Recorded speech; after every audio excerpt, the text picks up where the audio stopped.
Alors, l'image que je vais montrer peut être décrite comme une affichette. On trouve aussi flyer ou prospectus. En réalité, il s'agit d'un document qui est peut-être un peu plus grand que cette fiche-là. Et on a du texte à la fois sur le recto et également sur le verso. Si vous voyez le bas de la dernière ligne de l'image, de la feuille, excusez-moi, vous pouvez lire See opinions of the press on the other side. Donc on est encouragé à lire l'image à l'aide du texte qui est à la fois au recto et au verso du document. Et quelque part, Krao est déjà lu avant que d'être rencontré, ce qui est le cas de nombreux hommes et de nombreuses femmes qui sont montrés à ce moment-là, au XIXe siècle, partout en Europe, et les travaux d'Achak l'ont bien démontré. Alors, ici, il s'agit plus d'un fantasme scientifique, on va dire.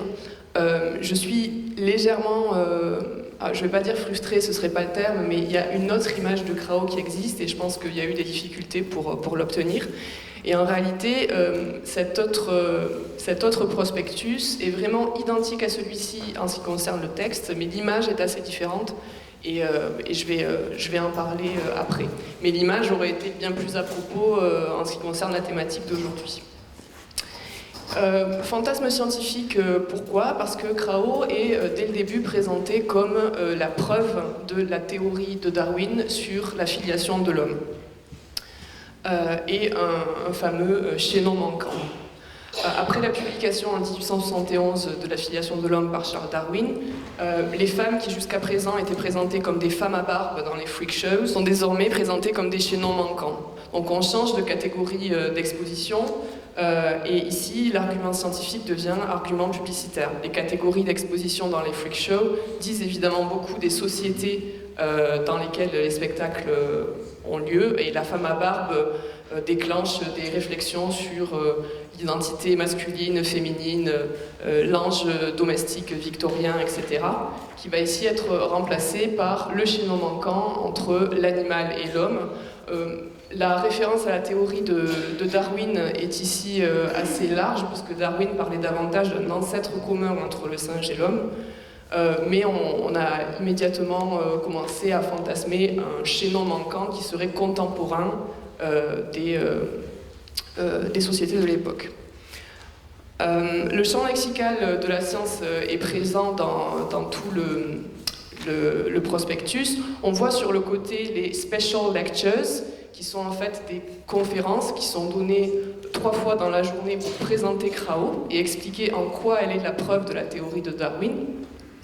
Elle est elle-même présentée comme a perfect specimen, un spécimen parfait of the step between man and monkey, de cette charnière entre l'homme et le singe. Et derrière, dans les extraits de presse qui présentent Krao, on a l'idée que Krao signifie singe dans la langue de l'enfant. On a également des éléments sur sa découverte.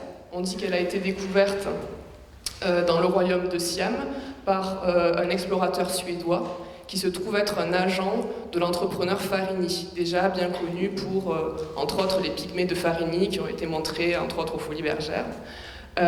Et elle aurait été ramenée en Europe et aux États-Unis en premier lieu. On la décrit également au verso de l'image comme une enfant qui est habillée, somme toute, avec des habits d'un enfant de l'époque. Et on note, cela dit, qu'elle est très poilue, qu'elle a de longs cheveux qui ont disparu ici, et c'est peut-être intéressant de le remarquer, et qu'elle peut attraper des objets avec ses pieds. Et ici, si on se penche vraiment plus précisément sur l'image, on voit que son pied droit est mis en évidence, et comme je le disais tout à l'heure, ses cheveux sont courts, ce qui n'est pas le cas sur les photos d'elle qu'on a trouvées à l'époque et par la suite, ni sur l'autre flyer qui est, encore une fois, posé sur le même texte, mais avec une image différente. Ici, sans doute que le fait qu'elle ait les cheveux courts sur le flyer, alors que dans la réalité, elle les avait longs, peut sans doute se ramener à la comparaison qu'on essaie de faire entre un petit singe, un petit animal et un humain. Elle est vraiment ici tirée du côté de l'animal, si ce n'est pour les séries de bracelets qu'elle a au poignet droit et gauche. Pour ce qui est de l'autre image présente Krauss comme une petite fille plus âgée. On dit qu'elle avait entre 7 et 9 ans quand elle arrive en Europe. La date du document est de 1887, visiblement c'était davantage 1883. Et elle était peut-être plus jeune que 7-9 ans quand elle est arrivée. Sur l'autre image, elle est présentée donc avec des cheveux longs, également nue, mais quand même la taille entourée d'une petite jupe avec quelques breloques et des bracelets aux chevilles et aux poignets. Donc dans un fantasme orientalisant et beaucoup plus sexualisé que cette image-ci. On trouve également une photo, une carte de visite, donc c'est un format de photo de l'époque, où elle est sur son montreur, Farini, et elle a les cheveux longs, elle est entièrement nue. Et Elizabeth Edwards, qui a travaillé sur ces images-là, rappelle que des poils avaient été rajoutés sur la photo et également sur ces images-là, c'est-à-dire qu'elle était atteinte d'hypertrichose, elle était de fait très poilue, mais sa pilosité était systématiquement exagérée, encore une fois pour la rapprocher de l'animal. L'articulation est aussi faite ici entre le monstre, entre guillemets, comme merveille, The Wonder of Wonders, devant lequel on s'émerveille, qui est davantage une vision médiévale du monstre, et le monstre comme spécimen scientifique, et c'est ici ce qu'on voit avec le champ lexical de la science et la référence à Darwin. Systématiquement, les personnes qui étaient montrées étaient vues par des scientifiques qui s'interrogeaient sur le caractère pathologique ou racial du spécimen. Est-ce qu'on avait ici affaire à une exception ou est-ce qu'il s'agissait d'une particularité raciale? Et la question a été posée pour Krauss également. La question de la nudité est importante ici. Alors là, l'image date de 1883. Les personnes qui étaient montrées en Angleterre n'étaient pas montrées nues, elles étaient recouvertes. À un moment donné, après la première exposition universelle de 1851, a été reconstruit à Sydenham, dans la banlieue de Londres, un Crystal Palace, quasi identique à celui qui avait été mis en place à Hyde Park, et un éminent membre de la Société d'ethnologie de Londres avait décidé de créer un département d'histoire naturelle avec des moulages des différentes populations du monde. C'était évidemment bien avant Krauss, mais à cette époque-là, on avait mis en place un groupe de Bushmen, terme colonial évidemment, et à l'origine, Latham voulait que les modèles soient nus, mais ils ont été recouverts après des protestations, notamment de la communauté religieuse.